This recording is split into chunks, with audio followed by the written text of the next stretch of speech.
오늘 우리에게 주신 하나님 말씀은 요한 1서 2장 3절에서 6절까지의 말씀입니다.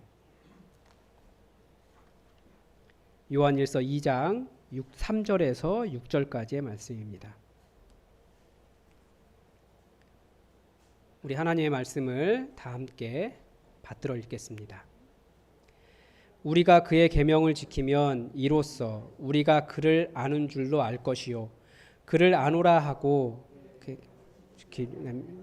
거짓말하는 자요 진리가 그 속에 있지 아니하되 누구든지 그의 말씀을 지키는 자는 하나님의 사랑이 참으로 그 속에서 온전하게 되었나니 이로써 우리가 그의 안에 있는 줄을 아노라.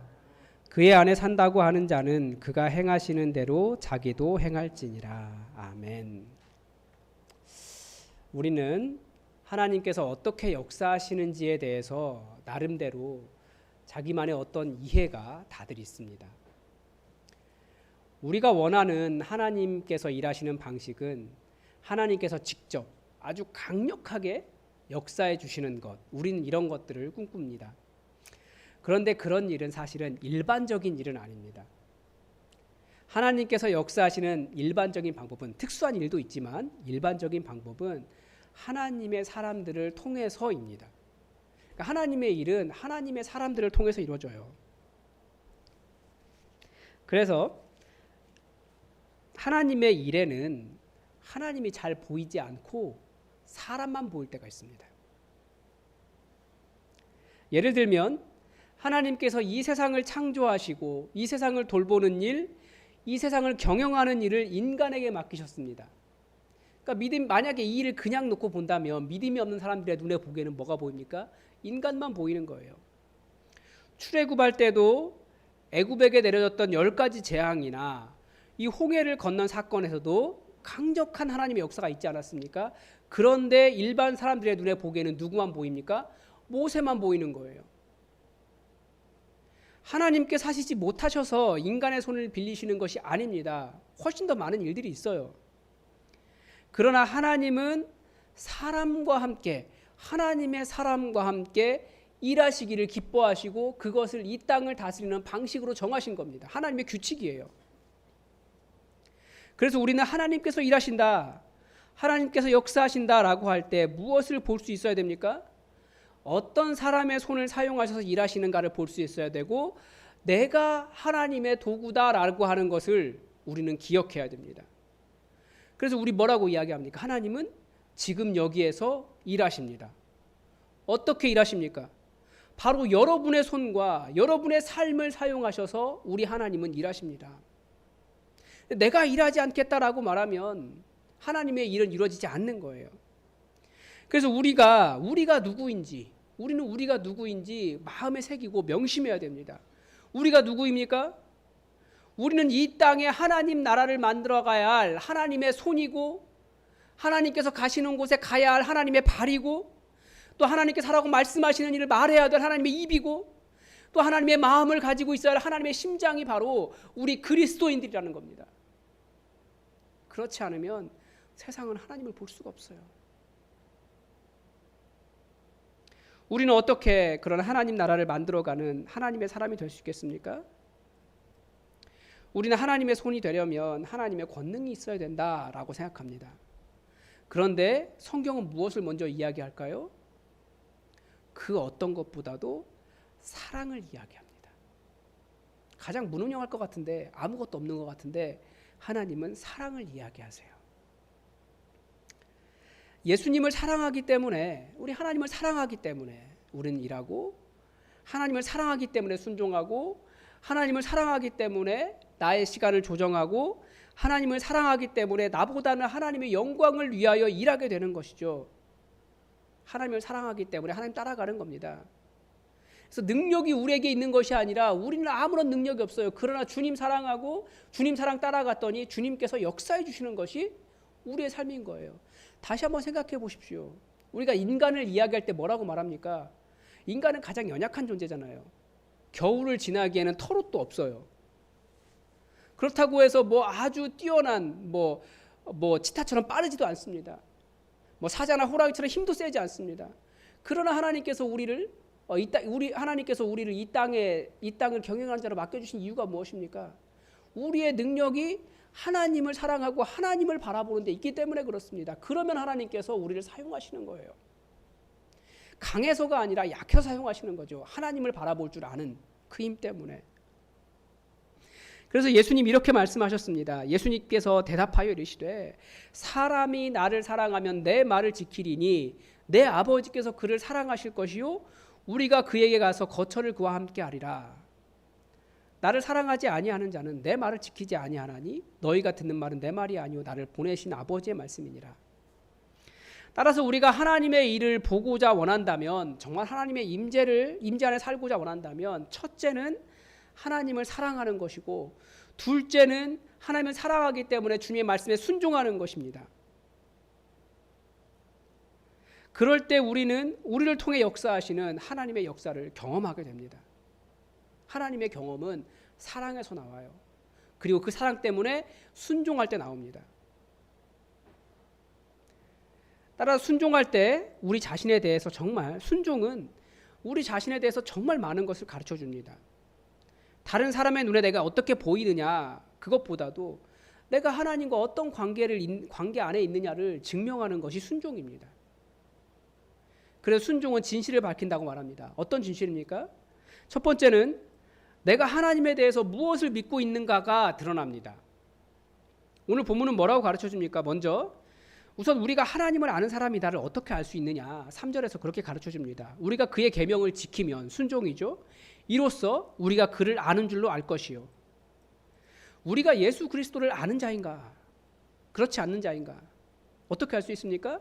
내가 그의 계명을 지키는지 아닌지로 알 수 있습니다. 4절도 읽어보겠습니다. 그를 아노라 하고 그의 계명을 지키지 아니하는 자는 거짓말하는 자요 진리가 그 속에 있지 아니하되. 어떤 사람이 하나님을 모르는 것을 나타내는 가장 확실한 증거가 무엇입니까? 예수 그리스도의 계명을 지키지 않는 것입니다. 하나님의 계명에 순종하지 않는 이유가 무엇입니까? 하나님의 뜻이 최선이라고 믿지 못하는 겁니다. 하나님의 뜻에 순종하기에는 완전히 맡기지 못하는 것이고요. 내가 더 옳다고 주장하는 것과 같습니다. 하나님의 계명에 순종하지 못한다는 것은 하나님의 전능하심을 의심하는 것과도 같습니다. 새벽기도 시간을 통해서 거룩하심이 무엇인지 배웠습니다. 우리 거룩하심, 하나님의 거룩하심은 종교적으로 신령하시다 이렇게 말하는 구별됨이 아니고, 이 온 땅을 통치하시는 하나님의 권능이 이 세상에 능력이 있다라고 말하는 그 어떤 능력과도 완전히 다른 분이다라고 하는 게 거룩이에요. 다르다.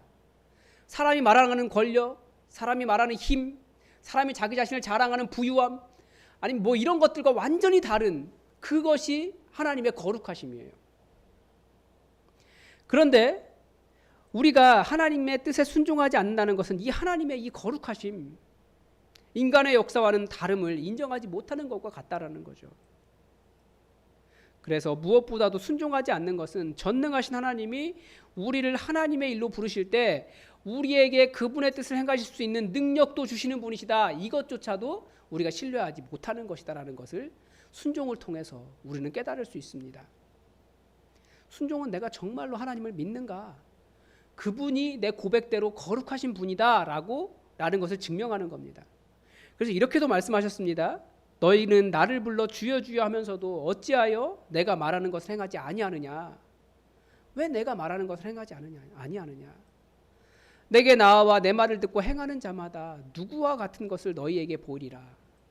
집을 짓되 깊이 파고 주추를 반석 위에 놓은 사람 같으니 큰 물이 나서 탕류가 그 집에 부딪히되 잘 지었기 때문에 능히 요동하지 아니하였거니와, 듣고 행하지 아니하는 자는 주추 없이 흙 위에 집을 지은 사람 같으니 탕류가 부딪힘에 집이 곧 무너져 파괴됨이 심하니라 하시니라. 예수님을 믿는다고 하면서 순종하지 않는 것은 결국 자기 삶이 흔들리는 겁니다. 구원이 흔들리는 거고요. 결국 흔들리고 무너지고 파괴될 것이라고 예수님은 경고하셨습니다. 순종하는 것이 결국 복받는 길이에요. 둘째는 내가 예수 그리스도 안에 있는 사람인가를 드러내는 것이 순종입니다. 5절에 보면 누구든지 그의 말씀을 지키는 자는 하나님의 사랑이 제가 잘못 적은 것 같아요. 지금 원고에 5절에 누구든지 그의 말씀을 지키는 자는 하나님의 사랑이 참으로 그 속에서 온전하게 되었나니 이로써 우리가 그의 안에 있는 줄을 아노라. 우리에게 그리스도 안에라고 하는 말은 굉장히 중요한 말입니다. 그래서 여러분, 우리가 아는 아람어, 헬라어 두 개 아주 중요한 게 있죠. 코람데오라고 하는 말 들어보셨을 거예요. 하나님 앞에. 그리고 엔크리스토. 엔크리스토가 그리스도 안에라는 뜻이에요. 정말 중요한 말이에요. 하나님 앞에 있는 것과 그리스도 안에 있는 것. 우리는 예수 그리스도 안에 있지 않으면 우리는 아무것도 아니에요. 예수 그리스도 안에서 구원을 얻습니다. 성경이 그렇게 이야기해 줍니다. 예수 그리스도 안에 있을 때에만 하나님께 살아있는 자다라고 인정을 받습니다. 그러니까 예수 그리스도 안에 있지 않으면 살아있는 모양은 있으나 죽은 자라는 거예요. 우리에게 정말 중요한 단어가 예수 그리스도 안에입니다. 특히 로마서 8장 같은 경우에는 계속해서 예수 그리스도 안에, 그리스도 안에 있을 때 우리가 누릴 수 있는 은혜를 선포하고 있습니다. 그러므로 이제 그리스도 예수 안에 있는 자에게는 결코 정죄함이 없나니 이는 그리스도 예수 안에 있는 생명의 성령의 법이 죄와 사망의 법에서 너를 해방하였습니다.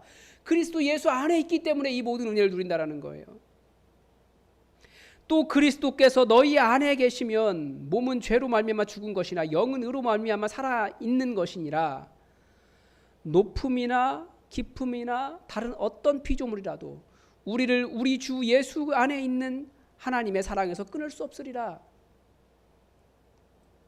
어떤 피조물이라도 우리를 우리 주 예수 그리스도 안에 있는 하나님의 사랑에서 끊을 수 없으리라.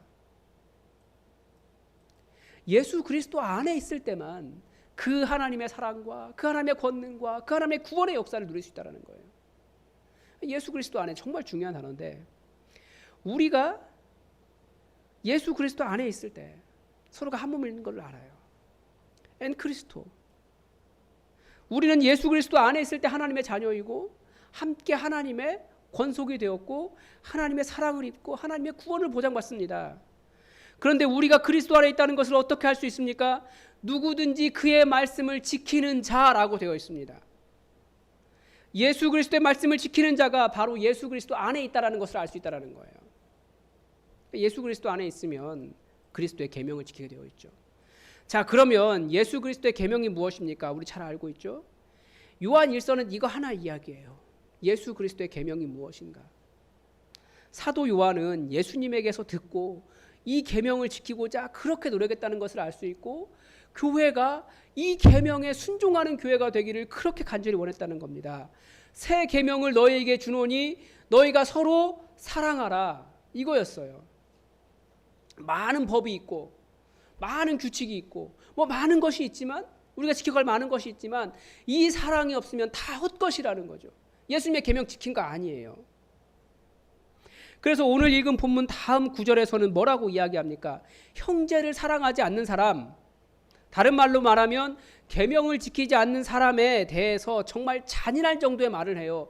그 사람 예수 믿는 사람 아니다, 여전히 예수 믿는 사람 아니어서 어둠에 거하는 사람이다 라고 말을 합니다. 빛 가운데 있다 하면서 그 형제를 미워하는 자는 지금까지 어둠에 있는 자요, 그의 형제를 사랑하는 자는 빛 가운데 거하여 자기 속에 거리낌이 없으나 그의 형제를 미워하는 자는 어둠에 있고 또 어둠에 행하며 갈 곳을 알지 못하나니 이는 그 어둠이 그의 눈을 멀게 하였음이니라. 형제를 사랑하는 것이 우리가 예수님 안에 있는가, 예수님의 말씀에 순종하는가를 보여줍니다. 우리가 예수 믿기 전에 삶을 어둠이라고 한다면 예수 믿고 난 다음에는 그걸 다 버리는 거예요. 어떻게 해요? 형제를 사랑함으로. 형제를 사랑함으로 빛 가운데 들어왔다는 것을 알려주는 표시가, 빛 가운데로 들어갔다는 것을 알려주는 표지가 형제에 대한 사랑입니다. 이 형제가 물론 남자만 이야기하는 거 아니라는 거 당연히 알고 계시죠? 순종이라고 하는 것이 무엇입니까? 순종은 어떤 이견을 다는 게 아니에요. 그렇게 하겠습니다라고 고백하고 순종하는 겁니다. 움직이는 거예요. 순종은 논쟁의 대상도 아니고 그냥 인정하고 따라가는 겁니다. 그런데 우리에게 순종을 어렵게 하는 이유가 무엇입니까? 잘 보면 우리는 이 순종에 인격적인 대상을 자꾸 빼려고 해요. 즉 무슨 말이냐면 그 사랑의 대상에 인격이 들어있을 때 우리는 힘들어하는 겁니다. 예를 들면 이게 참 조심스러운 이야기인데 여러분 잘 들어주십시오. 이게 오해하지 말고 들어주십시오.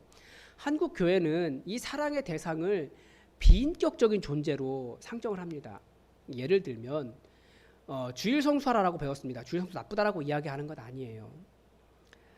주일 성수 굉장히 중요해요. 하나님을 사랑하기 때문에 예배를 잘 드리는 것 중요합니다. 그런데 때로는 하나님에 대한 사랑, 그 하나님의 인격적인 하나님에 대한 사랑을 빼놓고 주일 자체가 남아버리는 경우가 있어요. 그러면 율법이 되는 겁니다. 그런 비슷한 경우가 많이 있지 않습니까? 그래서 성경에서 계속해서 이야기하는 것은 인격을 빼면 사랑이 될 수 없다는 것을 가르쳐 줍니다. 분명히 형제에 대한 사랑을 이야기하고 있거든요. 형제를 빼고 그 자리에 다른 것을 넣기 시작하다는 거예요. 비인격적인 것. 인격적인 관계를 맺지 못하는 것, 그것을 충분히 사랑하라고 말할 수 있다는 거예요.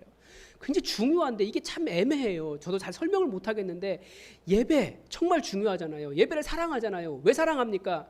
하나님이 계시기 때문에 예배를 사랑하는 거잖아요. 그런데 예배 자체를 사랑하는 것이 얼마든지 나올 수 있다는 거죠. 교회의 여러 가지 프로그램들도 그렇습니다. 왜 교회의 프로그램을 합니까? 더 하나님 사랑하고 복음 전하고 교회를 제대로 세우고 교육받기 위해 프로그램을 세우는데 나중에 가다 보면 특히 그 일을 주관하는 사람들에게, 그 일을 진행하는 목회자들에게 뭐가 남아버립니까? 인격은 빠지고 프로그램만 남아버려요. 그러면 뭐가 없는 겁니까? 형제에 대한 사랑을 상실할 때가 있다는 거죠. 그러니까 우리는 계속해서 인격, 형제에 대한 사랑을 빼먹으면 안 돼요. 그래서 형제는 누구라고요? 멀리 있는 사람. 심지어 선교도 그렇습니다. 선교조차도 멀리 있는 사람을 사랑하면서 옆에 있는 형제를 사랑하지 못하는 그런 비인격적인 현상이 나타나요. 멀리 있는 사람은 사실 인격적으로 사랑하는 것 아니거든요. 정말 옆에 있는 형제를 사랑하라고 예수님은 가르쳐 주셨어요. 그러면 그 사랑이 확장되는 겁니다. 점점 더. 하나님을 사랑한다면 형제를 사랑하게 되어 있다라고 말씀은 가르쳐 줍니다. 그 형제를 사랑하는 것을 통해서 우리가 빛 가운데 있다라는 것을 알 수 있다라고 가르쳐 줍니다. 그리고 이것은 우리가 어떤 이론을 달거나 저 사람은 좀 이렇게 말하는 것이 아니라 순종해야 될 문제라는 거예요. 형제를 사랑하는 일은. 한번 생각해 보십시오. 혹시 공동체 내에서 사랑하기 어려운 형제와 자매가 있습니까? 없으신 분도 있을 거예요. 우리가 많이 성숙하신 분들이 많이 계시니까. 그러나 웬만한 사람은 대부분 한 명씩은 꼭 있습니다. 하나님의 특별하신 이유가 있어요. 왜냐하면 하나님은 그런 형제의 존재를 통해서 우리를 연단하시는 거예요. 무엇을 연단하실까요? 더 온전한 하나님의 사랑으로 나아갈 수 있도록 훈련시키는 것입니다. 마음에 안 들고 상처를 주기도 하고 때로는 왜 저렇게 말하고 왜 저렇게 행동하지? 라는 사람이 있어요. 그런데 하나님께서 보내신 사람이에요. 저는 저 자신에게 자신이 없습니다. 항상 앞에서 말하기 때문에 여러분 누군가에게 상처 줄까 봐 고민해요. 그러면 분명히 또 여러분 중에 누군가는 왜 저렇게 그럴까라는 생각이 들면서 사랑하기 어려운 존재가 목사가 될 수 있다는 걸 압니다. 그런데 그런 생각이 들 때마다 저는 무슨 생각할까요? 하나님께서 나 같은 자도 사랑해 주시다니라는 것을 깨달아요. 잘 용납받지 못하는 사람인데 하나님께서 나 같은 자를 사랑하시다니, 나 같은 자를 위해서 아들을 내어주시다니, 우리 사랑하는 교인들에게도 용납받지 못할 수 있는 사람인데 나 같은 자를 위해서 십자가에서 예수님께서 죽으시다니, 오히려 성부 하나님과 성자 예수님의 그 사랑과 희생에 감사하게 되고 나아가 저를 사랑하지 못하는 분들을 이해하고 사랑해야 되는 이 계명에 순종해서 더 사랑하기 위해서 애쓰고 수고하게 됩니다. 이 사랑이라고 하는 것은 계명이기 때문에 우리가 순종하고 따라가고 그래야 되는 겁니다. 그리스도인에게 형제 사랑은 논쟁의 여지가 없는 예수 그리스도의 계명, 명령입니다. 좀 방법이 미숙할 수는 있지만 이 사랑을 포기하는 순간 예수 그리스도 안에를 포기하는 것과 같습니다. 아니요, 같은 게 아니고 포기하는 겁니다. 이건 우리의 생명을 포기하는 것이고 예수님을 믿겠다고 하면서 여전히 믿지 않는 자의 삶을 살겠다라고 하는 고집스러운 우리의 죄악이에요.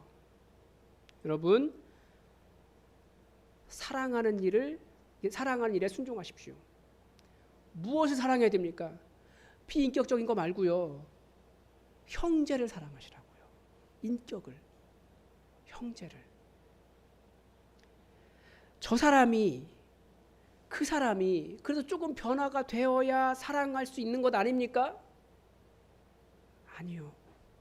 그게 바로 예수님께서 너의 형제를 사랑해라 라고 하신 말씀에 토를 다는 거예요. 그거 순종 아닙니다. 예수님은 그 형제조차도 용납하시고 사랑하셨다니까요. 여러분, 우리가 이 명령에 순종하는가 그렇지 않은가를 통해서 정말 내가 믿는 자인가?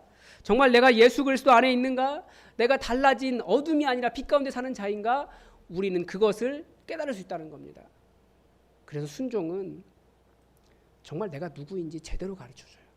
특히 이 인격, 비인격적인 거 말고 인격, 어떤 일 말고 인격. 그러니까 내 옆에 있는 형제, 자매, 나에게 항상 이상한 소리 하는 그 사람, 그를 사랑하는가? 이것을 통해서 내가 누구인지 알 수 있다는 겁니다.